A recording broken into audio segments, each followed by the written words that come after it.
Now let's talk about nuclear energy.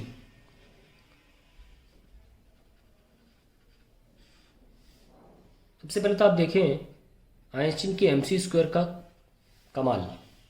अगर 1 kilo का मास गायब हो जाए तो कितनी एनर्जी जनरेट होगी? लेट अस सी। 9 × 10⁻16 जूल। अगर हम 1 किलो की जगह 1 ग्राम ले लें तो देखते हैं 13 जूल। इतनी ज़्यादा एनर्जी। और इसको अगर हम पावर में कन्वर्ट करें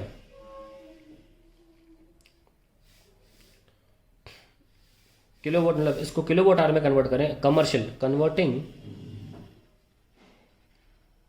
in commercial units of energy, देखें तो कितना ज़्यादा है। तो क्या निकल के आएगा? 9 × 10⁻³ divided by 3.6 10⁻13 6।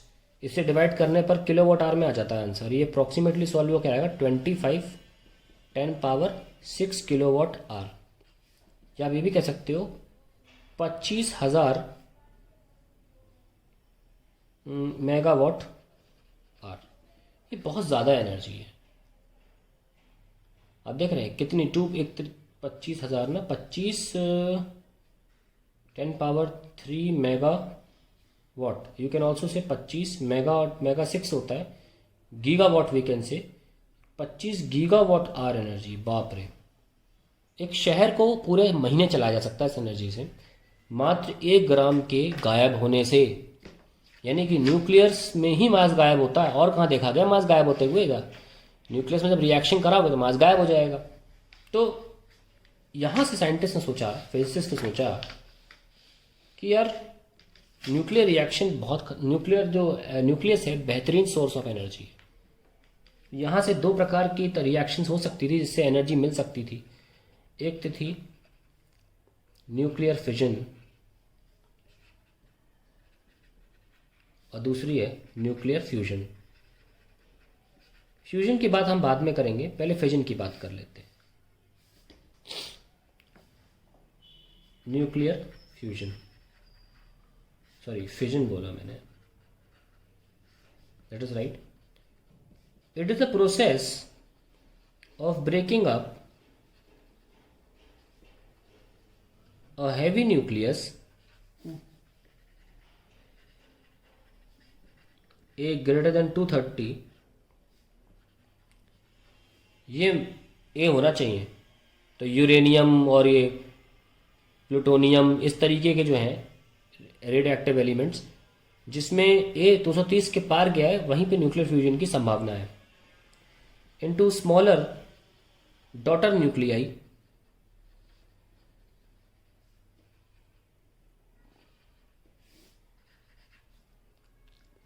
of A less than 170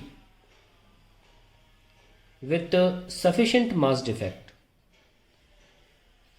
with sufficient भाई मास डिफेक्ट तो होना ज़रूरी है ना।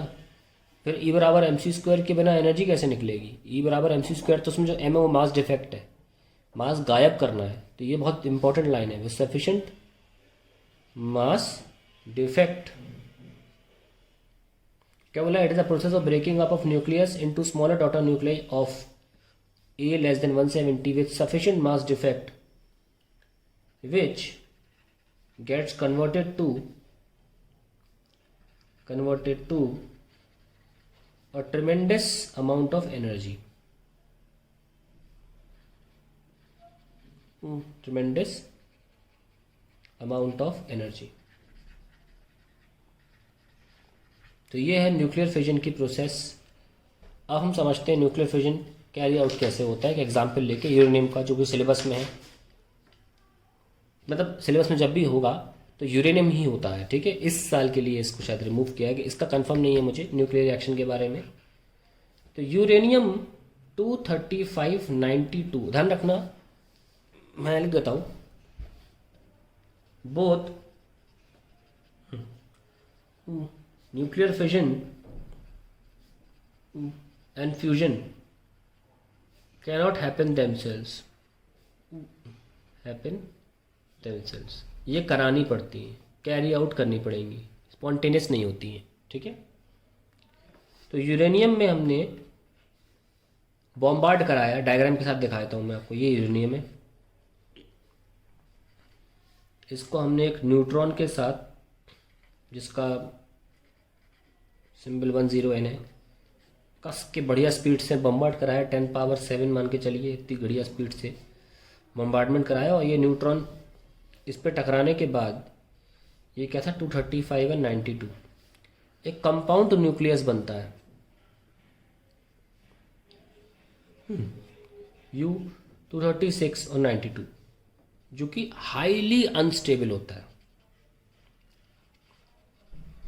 Highly unstable. इसे बोलते हैं कंपाउंड न्यूक्लियस। इसके आने के बाद ये न्यूक्लियस में भयानक एनर्जी आ जाती है, जहां ये अपने आप को स्फेरिकल रखने की पूरी कोशिश करता है by the physics of surface tension.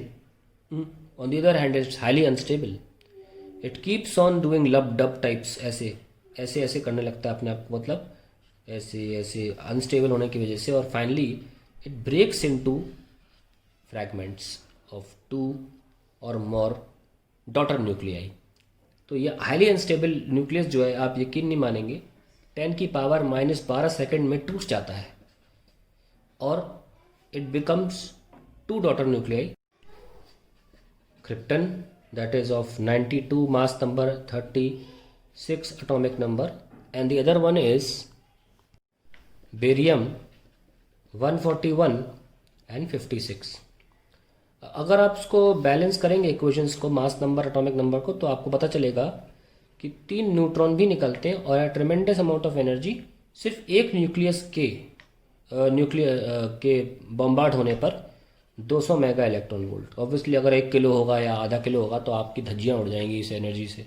इसका सही प्रयोग किया जाए तो बहुत फ़ायदा भी हो सकता है। तो ये रिएक्शन है, न्यूक्लियर रिएक्शन। अब इसके बारे में हम बात करेंगे कि चेन रिएक्शन में कैसे कन्वर्ट होती है। नो लेट्स सी, इस रिएक्शन का कोई फ़ायदा नहीं होता अगर ये चेन रिएक्शन में कन्वर्ट ना की जा सकती। जैसे कि आपने एक न्यूट्रॉन इसमें जोड़ा यूरेनियम में, जिसका मास नंबर है 235 और 92। अब मैं कंपाउंड न्यूक्लियस से इंटरमीडिएट स्टेट नहीं दिखा रहा हूँ, मैं डायरेक्टली दिखा रहा हूँ कि होता क्या है। सपोज तो इसमें बेरियम बन गया, क्रिप्टन बन गया और 3 न्यूट्रॉन निकल गए।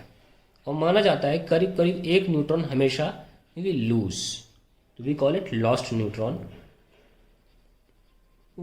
यहाँ बेरियम बन गया, यहाँ क्रिप्टन बन गया, और ये जो क्रिप्टन में यहाँ लिख रहा हूँ, और ये जो न्यूट्रॉन है, न्यूट्रॉन यहाँ भी जो न्यूट्रॉन 3 में से 1 तो गया, 2 बच रहे हैं, ये फर्दर रिएक्शन करा देते हैं।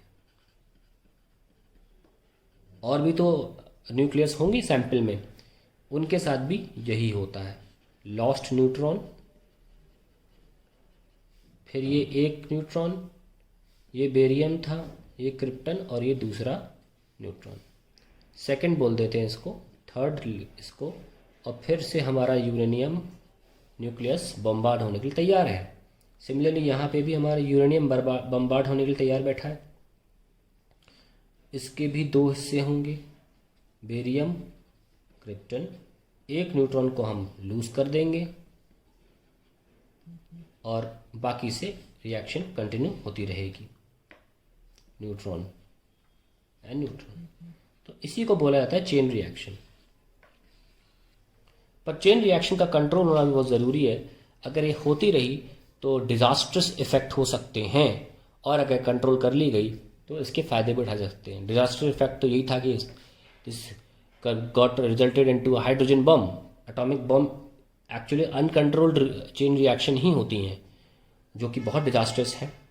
और रही बात अगर कंट्रोल कर ली जाए तो न्यूक्लियर रिएक्टर बनाया जा सकता है, जिसलिए बिजली जनरेशन हो सकता है, बहुत अच्छी एनर्जी से निकल सकती है, हालांकि it is not very safe. So in the next will talk about how chain reaction is favoured.